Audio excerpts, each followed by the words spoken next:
En el contexto, Jesús acaba de sanar a un hombre paralítico y Juan nos dice que el hombre se fue y dijo a los judíos que Jesús era el que lo había sanado. Ahora no sabemos si esto es por buena gente, porque quiere dar a conocer a Jesús o porque se le fue o porque realmente no se dio cuenta de que los judíos querían atraparlo.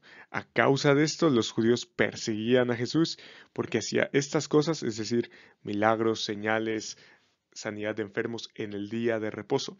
Y esto ya explicamos que era muy importante para ellos porque querían agradar a Dios hasta en la cosa más pequeña. Así que lo que habían hecho era, bueno, más que agradar a Dios, en realidad era cumplir los mandamientos. Así que querían trazar un cerco de seguridad para que las personas no violaran o violentaran la ley de Dios. Eso incluía el tema del día de reposo. Ahora, en ninguna parte de la ley se dice que no puedes sanar en día de reposo. Pero bueno, eso lo consideraban como trabajo y por eso era tan escandaloso. Así que pensaban que estaba rompiendo, quizás no con el mandamiento de Dios, pero en tiempos de Jesús eso se había mezclado, de tal manera que la enseñanza de los hombres se estaba mezclando con la enseñanza de Dios. Y entonces cuando Jesús violaba la enseñanza de los hombres, que realmente no tenía ninguna relevancia, ellos pensaban está violando la enseñanza de Dios. Pero Jesús les respondió, hasta ahora mi Padre trabaja y yo también trabajo. Claro, si Dios está obrando, yo también estoy obrando. Así que no me tienen que perseguir por causa de sanar en el día de reposo. Después de todo, esto es algo que hace Dios mismo. Entonces, por esta causa, los judíos aún más procuraban matar a Jesús. ¿Cómo? O sea, mataban o querían matar a Jesús por el hombre que había sanado, por un paralítico que ahora caminaba. No, ellos procuraban matar a Jesús porque no solo violaba el día de reposo, sino que también llamaba a Dios su propio Padre, haciéndose igual a Dios. Él decía, yo soy el Hijo de Dios, y eso era equivalente. Los judíos entendían perfectamente que eso era equivalente a decir, yo soy Dios mismo.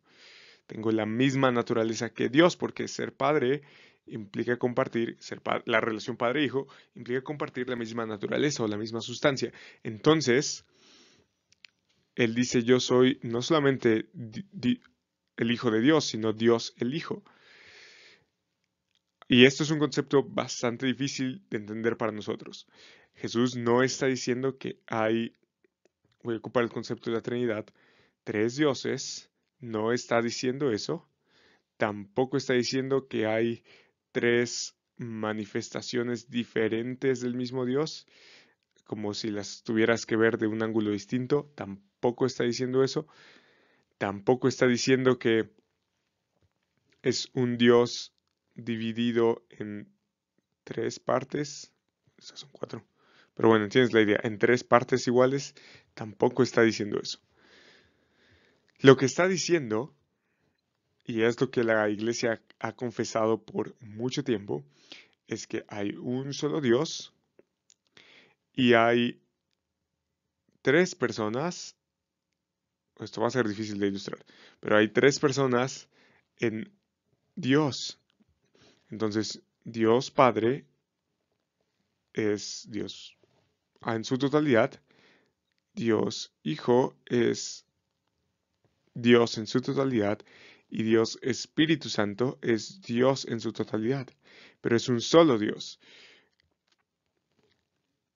Entonces, tenemos de la misma manera en que tenemos tres colores diferentes para un solo círculo, y podríamos decir que son tres círculos y al mismo tiempo un círculo, de la misma manera podemos decir que se trata de un Dios en tres personas. Esta es una ilustración, por supuesto, imperfecta, no quiero que lo tomes tan literal, pero es la mejor ilustración que yo he podido encontrar y que parece ser que no cae en ninguna herejía, pero eso es muy difícil de hacer, muy difícil de comprender, así que no pensemos que vamos a resolver el misterio de la Trinidad en un par de minutos. Al contrario, esto es algo que que la Biblia afirma, ah, que tanto Dios Padre como Dios Hijo como Dios Espíritu Santo son tres personas diferentes, cada uno es plenamente Dios, pero hay un solo Dios.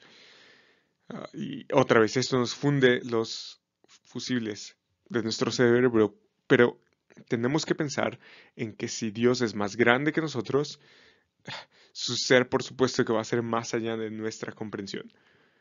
A veces nos quejamos y decimos, la doctrina de la Trinidad es tan difícil, ojalá Dios fuera más simple.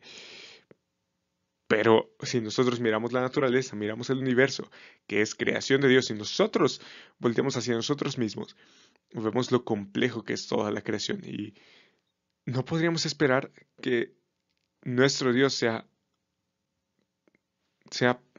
menos complejo que eso. Así que, de la misma manera que o que es difícil para nosotros entenderlo, así también lo era seguramente para los judíos. Este era un concepto nuevo. Ellos pensaban que Jesús estaba diciendo alguna herejía o estaba enseñando alguna falsa doctrina, pero en realidad era Dios mismo enseñándoles acerca de Dios, y esto por supuesto causa mucho ruido porque no somos Dios. Y de buenas a primeras esto impacta la forma en la que nosotros hemos concebido a Dios. Por eso Jesús les decía, en verdad les digo, perdón, que el Hijo no puede hacer nada por su cuenta. Está diciendo, miren, ustedes me acusan por hacer yo algo, pero yo no actúo independiente, sino lo que él ve hacer al Padre, porque todo lo que hace el Padre, eso también hace el Hijo de igual manera. A fin de cuentas son un Dios. Pues el Padre ama al Hijo y le muestra todo lo que él mismo hace, y obras mayores que estas le mostrará para que ustedes se queden asombrados. Así que progresivamente el Evangelio de Juan nos va a llevar en un grado de gloria a otro grado de gloria hasta el clímax. Pero eso lo dejaremos para la ocasión correspondiente. Porque así como el Padre levanta a los muertos, ese es un buen adelanto. Así como el Padre levanta a los muertos y les da vida. En el Antiguo Testamento el único que podía levantar y resucitar gente de entre los muertos era Dios mismo. Asimismo, el Hijo también da vida a los que Él quiere.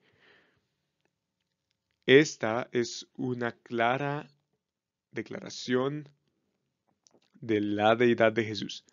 Si Dios es el que levanta de entre los muertos y Jesús también es el que levanta de entre los muertos, la conclusión es el Hijo es Dios mismo, porque ni aun el Padre juzga a nadie, sino que todo juicio se le ha confiado al Hijo. De nuevo, aquel que iba a juzgar en el Antiguo Testamento, en el día final, era Dios mismo, pero era Yahweh. Pero ahora dice que todo el juicio se le ha confiado al Hijo. Si aquel que juzga es Dios y el Hijo es el que va a juzgar, el Hijo es Dios. ¿Para qué? Y esto tiene un propósito, para que todos honren al Hijo, así como honran al Padre. El único digno de honra en el Antiguo Testamento era Yahweh, Dios mismo. Pero ahora se nos dice que al Hijo se le es honrado de igual manera. Si eso pasara y Jesús no fuera Dios, entonces eso sería idolatría. Pero como Jesús es Dios, eso es una adoración perfectamente digna. Y además agrega, el que no honra al Hijo, no honra al Padre que le envió. Obedecer a Jesús es obedecer al Padre. Adorar al Hijo es adorar al Padre. Porque, de nuevo, se trata de un mismo Dios. En verdad les digo que el que oye mi palabra y cree al que me envió, tiene vida eterna y no viene a condenación. Yo voy a resucitar de entre los muertos, yo voy a juzgar al mundo y demando de tu obediencia. Así que el que oye y el que cree a mi palabra y al que me envió, tiene vida eterna y yo no lo condeno, no viene a condenación. Recuerda, de Jesús es el poder de resucitar a los muertos, de Jesús es la autoridad para juzgar y de Jesús es la autoridad para que se le demande, o se te demande más bien, tu obediencia. Así que cuando vienes a Él, no vienes para condenación, sino que pasas de muerte a vida, una vida eterna. En verdad les digo que viene la hora, y ahora es, cuando los muertos oirán la voz del Hijo de Dios, y los que oigan vivirán. Porque como el Padre tiene vida en Él mismo, así también le dio al Hijo tener vida en Él mismo. Él es Dios finalmente, y le dio autoridad para ejecutar juicio, porque Él es el Hijo del Hombre. Y esta frase, el Hijo del Hombre, tiene que ver con el Mesías, con un Mesías rey venidero que vendría con la autoridad del anciano Elías, de Dios mismo, eso lo puedes ver en Daniel, vendría con la autoridad para juzgar a gente de toda tribu, lengua, pueblo y nación, y que todos le reverencien. Él es el Hijo del Hombre que Daniel estaba profetizando. No se queden asombrados de esto. Buah, la verdad es que Jesús pide algo muy difícil, porque viene la hora en que todos los que están en los sepulcros oirán su voz y saldrán, los que hicieron lo bueno a resurrección de vida y los que practicaron lo malo a resurrección de juicio. Recuerda, Jesús es el que va a resucitar y Jesús es el que va a juzgar. Yo no puedo hacer nada por iniciativa mía. Como oigo, juzgo, y mi juicio es justo, porque no busco mi voluntad, sino la voluntad del que me envió. Si yo solo doy testimonio de mí mismo, mi testimonio no es verdadero, claro, porque puedes creerle a cualquier hijo de vecino que diga ser el Mesías, y eso no lo hace el Mesías. Otro es el que da testimonio de mí, y yo sé que el testimonio que da de mí es verdadero. Oye, ¿cuál es el testimonio? ¿Cómo sabemos nosotros que Jesús es realmente el Mesías que tiene poder para resucitar, para ejercer juicio y para demandar obediencia de nosotros? Bueno, hay varias cosas. La primera es Juan. Ustedes han enviado a preguntar a Juan y él ha dado testimonio de la verdad. ¿Te acuerdas que en el capítulo 1 ellos enviaron a decir a Juan, oye, ¿eres tú el Mesías? Y Juan dijo, no, pero el Mesías viene detrás de mí. Pero el testimonio que yo recibo no es de hombre, pero digo esto para que ustedes sean salvos. Es decir, el testimonio de Juan es el menor de todos ellos. Pero ¿sabes qué? Si esto te sirve para ser salvo, adelante. Él era la lámpara que ardía y alumbraba y ustedes estaban dispuestos a regocijarse por un tiempo en su luz. Y pensemos en el testimonio de Juan. El día siguiente Juan vio a Jesús que venía hacia él y dijo, ahí está el Cordero de Dios que quita el pecado del mundo. Este es aquel de quien yo dije, después de mí viene un hombre que es antes de mí porque era primero que yo. Y yo lo he visto y he dado testimonio de que este es el Hijo de Dios. Ese es el testimonio de Juan el Bautista. Y las personas tenían a Juan por profeta. Así que pensemos, bueno, hay buenas razones para creer en lo que Juan estaba diciendo, que Jesús era el Hijo de Dios. Pero el testimonio que yo tengo es mayor que el de Juan. ¿Por qué? Porque las obras que el Padre me ha dado para llevar a cabo, las mismas obras que yo hago, y que por cierto son las acusaciones que nos llevaron a esta discusión, dan testimonio de mí, de que el Padre me ha enviado. Y hemos visto las señales de Juan. Estas señales tienen el propósito de que nosotros creamos que Jesús es el Mesías, el Hijo de Dios, y que al creer en Él tengamos vida en su nombre. Ese es el propósito de lo que Juan nos cuenta con cada señal.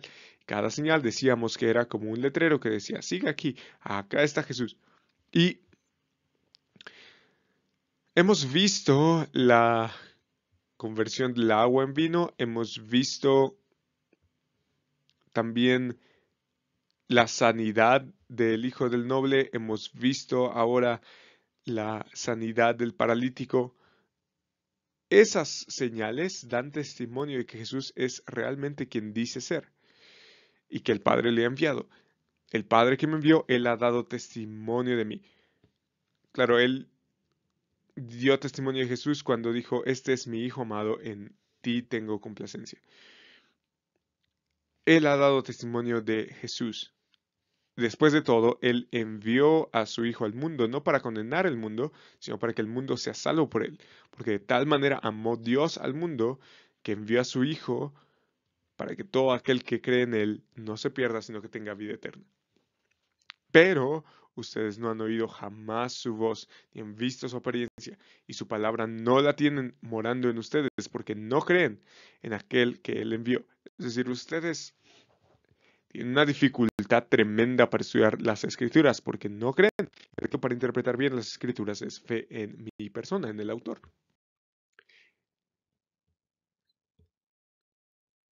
Dice Jesús, ustedes examinan las escrituras porque piensan tener en ellas la vida eterna. Eso que Jesús está ofreciendo, piensan que están en las escrituras. Y son ellas las que dan testimonio de mí. O sea, la razón por la cual ustedes piensan que ellas dan vida es porque en realidad hablan acerca de aquel que da la vida. Que en este caso, dice Jesús, soy yo.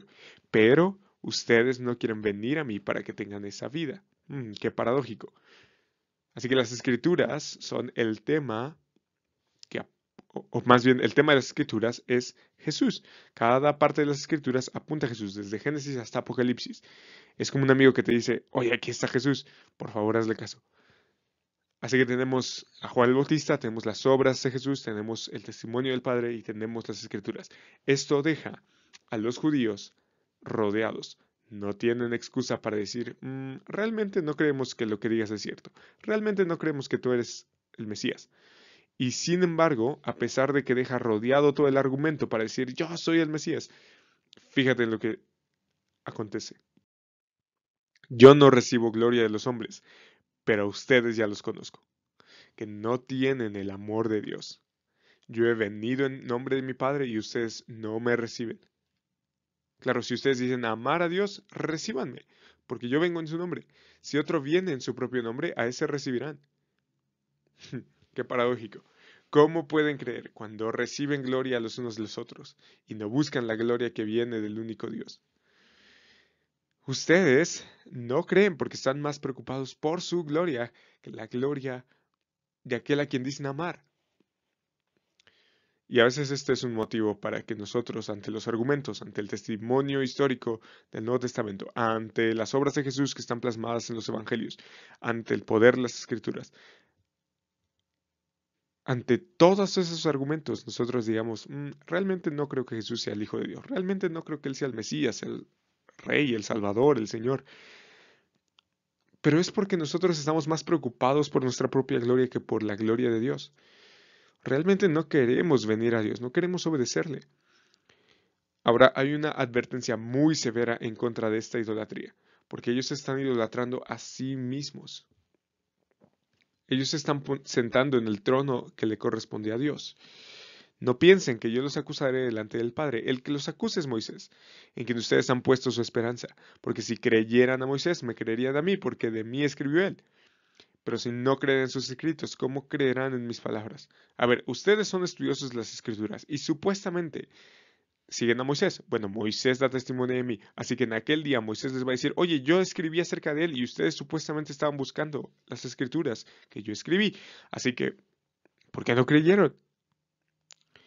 Así que ese es un fuerte golpe para, para los judíos.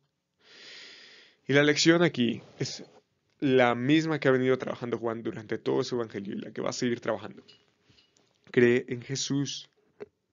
Cree en Jesús. Ya tienen suficientes argumentos. Pero no se trata de argumentos, se trata de gloria. No pienses más en tu propia gloria, no pienses más en tu propia adoración, no pienses más en buscar identidad y propósito en ti mismo, sino en Dios, en el Dios único, vivo y verdadero, Dios infinito en tres personas. Jesús es Dios y como tal tiene el poder para resucitarte, tanto para vida como para juicio. Él tiene el poder para juzgarte y ciertamente te juzgará por tus obras en el día final y tiene también el poder para que escapes de ese juicio. Todas las escrituras dan testimonio de que Él es el Hijo del Hombre que viene con justicia a juzgar y reinar a todo el cosmos. Así que te da la oportunidad hoy de que te rindas a Él, de que creas en lo que Él ha hecho. Y cuando crees en Él no vienes a condenación, sino que has pasado de muerte a vida, una vida eterna que Él te ofrece ahora mismo y que solamente se accede a través de la fe. Cree en el Señor Jesús y serás salvo. Hoy es el día de salvación.